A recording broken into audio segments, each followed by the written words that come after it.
G'day ladies and gents, and welcome back to War Thunder with Mags, and doesn't it feel weird to say that with any kind of regularity again? Anyways, today's video's not going to have any live commentary in it at all, largely because, like an idiot, I forgot to turn the microphone on while I was flying this time. I was talking, but, yeah, it helps if you actually have the hardware connected, plugged in, and turned on. Anyways, welcome aboard the Heinkel HE112B0 for some low-tier battles today. This is rank 1, battle rating 2.0. Kind of determined to shoot down this 88 here. The Redder 88 and Key 32 made a suicide run out of their spawn point directly towards our runway, and they actually managed to get here before most of my team had actually cleared the ground. I'm not sure how they managed to pull it off, but we were not far away when they actually intercepted us, so that was a little bit of an excitement right at the start of the match. So anyways, the Heinkel 112, a bit of an interesting aircraft. This was the runner-up in a play for the primary fighter of the Luftwaffe. This is the aircraft that went up against the Messerschmitt 109. Performance-wise, it's pretty comparable overall. A little bit slower, but a little bit more heavily armed than the 109B, which it was directly competing against. A little bit slower on the climb, but a little bit more stable in its maneuvering. Not quite as aggressive in its maneuvering, however. Overall, it was a pretty good plane, and it was really well liked by the pilots that actually tested it, but it was also a little slow off the mark. See, this is the B0. There was a 112A that was prototyped. Unfortunately, it was nowhere near as good. The B model was essentially a complete rebuild of the entire airframe, better engine, everything was improved, more power, and it made for a better plane overall. Unfortunately, it was a little bit of too little too late. By the time that was completed and this aircraft had its first limited production run to sort of re-enter the competition against the 109, the 109 had already passed all its trials, been approved, and was ready for serial production. So the Luftwaffe just went with the 109. In another reality with a few months difference, and this would have been the main fighter of Germany in World War II. Or at least it could have been. It may not have won the trials anyway, the 109 may have still won, but you know, it would have been a serious contender and a coin flip between the two. So for the moment I'm just keeping my head on a little bit of a swivel, keeping an eye on all of the red coming in. We've got a lot of it coming in at the moment. I'm also keeping an eye on what is in behind us. We've got a lot of targets here, and the first up is the Fury. Now, biplane, you might think, oh yeah, fixed wing biplane, you know, I've got the advantage. It's not as great an advantage as you think. The speed difference between the late model biplanes, the inner war biplanes, and the inner war fixed wing monoplane fighters is not as great as you might think. The 112 is faster, but not by a whole lot. Firepower-wise, I've got the Fury completely done and dusted, but it's got me in the manoeuvrability department. As you can see, I did a first turn, tried to see whether or not he would hold altitude, he was going to continue the dive, dove all the way to the deck, and I am pulling away from him, but it's not fast, and he's getting shots in, and he is driving me towards the rest of the team. Now, there's not much I can do here. I've got to run for backup. I can't make a turn at this range faster than he can get on me. I need to open up at least 1.2, 1.3 kilometers distance to be able to safely make the turn. And he's broken off now, so making the turn back. The enemy's getting closer. And we have 3 enemy aircraft. We've got the G50, we've got the Fokker, and of course we have the Fury in there.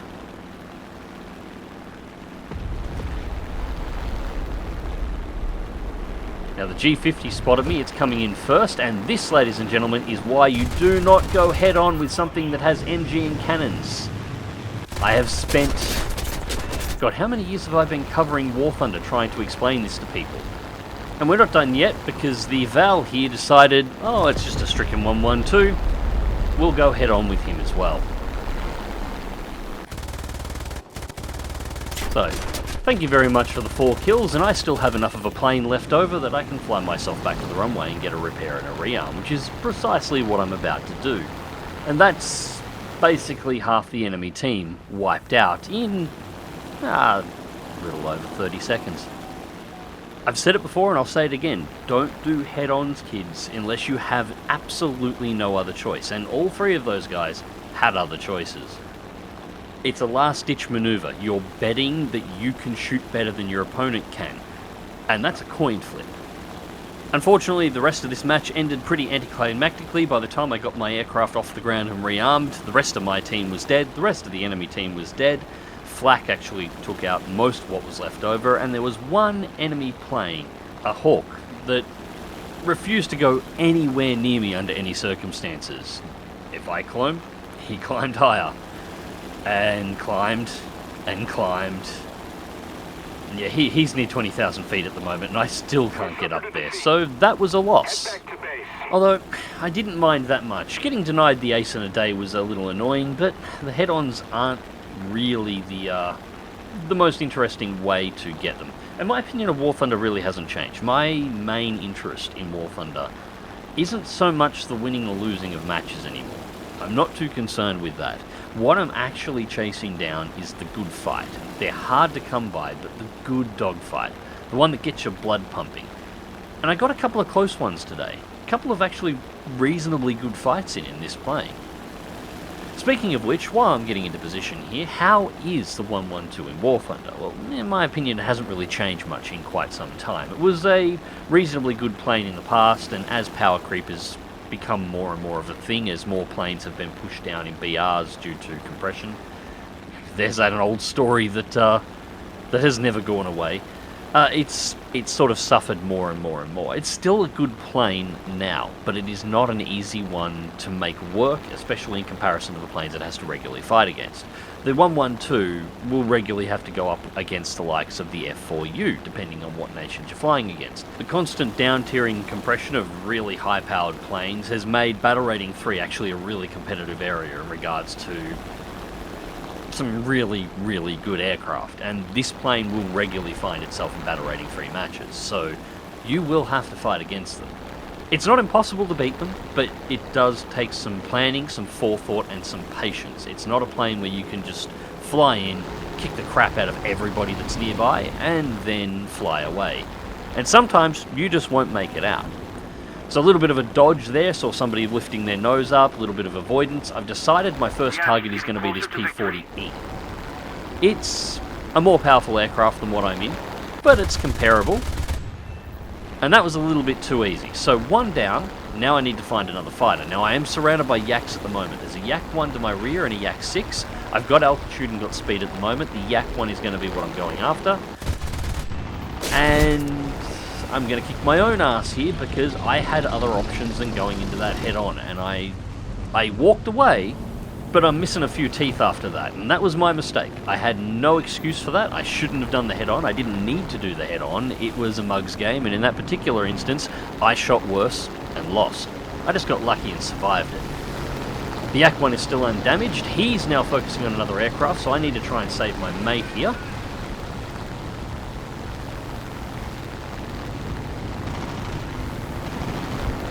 Now, stability's a little off in the plane at the moment. Get a couple of hits, nice critical there. Back into the dive, picking up speed. Now this is good because my vertical energy retention in this aircraft is not particularly high. So I need the Yak to actually keep diving down so I don't stall out. And I was actually getting close to needing to turn over there, but we spark it up. Kill number 2. Unfortunately, you'll notice there's not much blue left. In fact, the last blue just disappeared. Now I haven't realised it yet, and I didn't hit tab and just check out the scoreboards. I should have, but the last player on my team has now died. I am the last man standing in this match. So I'm spinning the camera around at the moment, just looking to see if I can spot anybody else that's alive, some place that I can run to, some place that I can get cover in order to re-engage with the fight. But there's nothing left. So it's about now that I realise that I'm not getting out of this. I'm not going to be able to get back to base, and I've got nowhere to run. So I'm going to turn the plane around. The closest target I've got here is the Yak 7. It's on my level. It's the easiest one to try and get a kill on. Bonsai. And I got the kill for that one too, so that was 3. And a quick check of the scoreboards, and I cannot work out for the life of me how I outscored an F4U, or more to the point, how an F4U did that poorly against that lineup. Anyways, third and final match for this video. So, I've just taken off from the runway. We've just been doing a side climb, trying to get as much altitude as I can. You really need altitude in the HE112 if you're going to be dealing with higher tier enemies at around rank 3. And unfortunately, I found myself a little bit closer to the enemy team than I would have liked before I was set up, and a little bit too far away from my own. So, rather than running headlong straight into the enemy, turn around and start climbing back towards your own team. This is something I really wish more people would pick up. Just because you get caught out on your own doesn't mean you need to kamikaze run into the enemy team. What you want to try and do is group yourself up with the rest of the members of your team. You don't need chat to do this, just need eyes. Watch what your own team is doing, watch where they all are. Your team does tend to fly in a little bit of a group, and try and position yourself so you're in the best position you can be, usually with as much altitude as you possibly can, in a position where you and the rest of your team all hit the enemy at around about the same time. Then you're not isolated and the enemy team can't focus on one of you. Speaking of focusing, we have a Morocco Moraine. I have no idea how to pronounce that. I know it's Swedish. It's a Swedish modification of a French fighter, I think. I'm not actually super familiar with most of the Swedish designs, so it makes for some interesting reading on how they come about. Anyways, what I'm actually doing here so far, we have me and an I-16. He made a pass at the I-16, I-16 dodged him. I've managed to get up to around about his altitude, but I've got nowhere near the energy, so I had to do a suicide climb in order to get there. Cut back underneath. What I'm sort of hoping to do here at the moment is bait him into engaging me. The 112 is actually reasonably fast in a direct dive. I don't know how it compares against the Swedish aircraft, but I'm willing to take my chances. So I wanted him to engage me so I could drag his ass down to the deck where me and the I-16 could beat his lights out. Unfortunately, he just wasn't going to bite. Now this can be quite telling. It's usually an indication of a pilot that's actually experienced. He knows what he's doing. He's not taking the bait, he's disengaging, he's getting his energy back up, he's repositioning himself to the point where he has the advantage over whoever he's trying to engage. So, into the clouds, great turn. I'm dropping altitude again. I'm hoping he's going to follow, but I'm hoping the clouds are going to blind him, and now I'm looking for him because I can't see him. I catch a shadow dropping there, nicks him behind the clouds. There's no red box, but I did see the marker. There he is. Alright, now he still has the energy on me, but he's dropped below the I-16 now. He's still got a hell of a lot of energy, a lot more than we do, but we've taken a little bit of it away and we're now forcing him to maneuver, and the more you maneuver, the more you're going to bleed. So he's back into the vertical again. I'm just keeping the nose low, trying to get my speed up towards 300 while maintaining the turn. You can see I'm not gaining a lot of energy myself. And I'm actually bleeding a lot as I'm trying to bring the nose around to get shots on him as he goes past. Also notice, again, he didn't go for the head-on. He could have then, but he didn't. Sign of an experienced pilot. He has other options. He's not taking the head-on. Just don't have the energy to bring the nose around there, and there's my stall. Or near stall, so I've got to drop the nose to level to make sure that I don't fall out of the sky. The I-16 is running at about the same energy as I am, but it's a little bit more agile at slower speeds. It's making the pass through, nose down, and here's the point that he actually commits. He's following me into the dive. He's got more speed on than I do, so I'm going to throttle back and spiral, force him into the overshoot. He's going to turn back against the I-16 that's trying to engage him, and he's just bled a lot of speed in that maneuver. And I've gained a lot following that dive. And finally get the lead shot and take him out. And that was a bloody good fight. That's what I was looking for. Yeah, it was a 2-on-1 with the I-16, but I got a sneaking suspicion the Swedish plane is a little bit more powerful and probably a little bit newer than we are. And regardless, that was still a good fight. I enjoyed that very much. That made my day. But we're still alive at this point in time, and there are still enemy planes up, so we need to keep looking. Unfortunately, at the moment, the midfield AAA, is it just me, or is the midfield AAA just getting worse and worse each time I come back? Seriously, Snail, put the crack pipe down and start concentrating on improving your game rather than doing shit that makes it worse. Anyways, we have a couple of enemies in line of sight at the moment. We have the J-20, good aircraft, but low altitude. I-16's making a move on it. I'm more concerned with the P-36 at high altitude at this point. P-36 is a fantastic aircraft, and it definitely has an altitude advantage on us at the moment, which means it has all the energy in the world to pick and choose how it wants to engage me in the I-16, and neither one of us are really going to have time to be able to climb up and meet him at altitude. So the best I can do at this point in time is actually support the I-16 engaging the J-20. And I have managed to pick up quite a lot of energy, or at least for the 112, since the last engagement. So coming in at near 500 kilometers per hour. First pass, didn't quite pull the lead. A little bit on the waste on the cannon shells. Loop over, the J-20's low on energy and try to pull into the vertical, nearly stalls itself out, makes for a clean and easy kill. Now at this point my attention gets split. The Hawk is coming down and it is above the I-16 and I should be back there assisting the I-16. But instead I'm about to scope out the B-3C that's actually on the enemy runway. I'm not going to close in and try and attack it, I'm not dumb enough to go against Airfield AAA. But I am just checking out what is going on, whether or not it's sitting there, whether or not it's just getting repair. You know, what is it doing? Is it just going to sit there for the rest of the match? Or is it looking like it's going to take off? This was a mistake. Well, kinda. I did abandon the teammate that I kinda needed to keep alive. Again, you don't need chat to do this. Assist your teammates if you can see they're in trouble and you're in a position to do so, and they will generally assist back, or at the very least, you can work out something together even if you don't have chat or any kind of voice comms. The I-16 was actually doing a remarkably good job of holding off the Hawk here. It's not going to make a difference.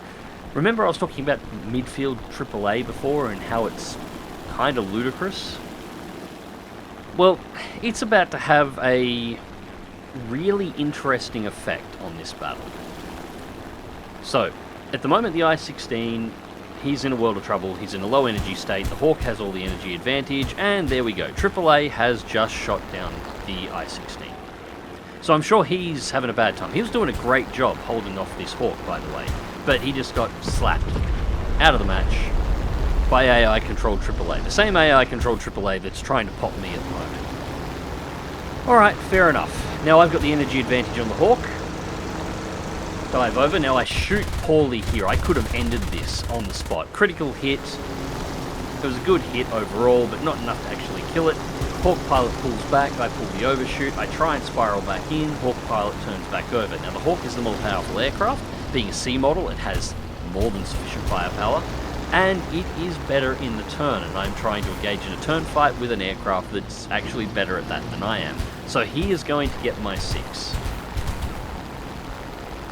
He's going to fire shots. I'm going to spiral in underneath, and I want you to watch this. Now, I got a crit on him, remember? And he's dead. What the hell just happened? Why did he just crash? Well, I went into the replay afterwards to check it out. He had his tail shot off by AAA as he was passing over the top of me, or at least he had his elevator shot off. He had no control as he was going over the top of me then, because of midfield AAA. The entire final dogfight here, outside of me and the B-3C, was decided by this midfield AAA that's currently showering me in shells with near sniper precision at this point. Gaijin, for fuck's sake. If you're going to fix anything about your game, at least fix this. This one shouldn't be too difficult. Anyways, final encounter of the match. I've spent a little bit of time climbing. I have not gone back to base. I've got 706 MG rounds left on board, no cannon. The B-3C is coming in, and I can already see this guy's a gunshipper. This is what he's looking to do. He wants to get into a position so he can jump on that mouse aim gun and take a crack at me. Well, once again, we come back to the discussion of why you don't get involved in head-ons. And that's the match. 4 kills. Remember, bomber pilots, just because you're in the gunner position trying to gunship your opponent, doesn't mean your pilot has left the cockpit. He's still there. And he can still be shot. Anyways, ladies and gents, hope you enjoyed this one, and thank you very much for watching, and until next time, take care.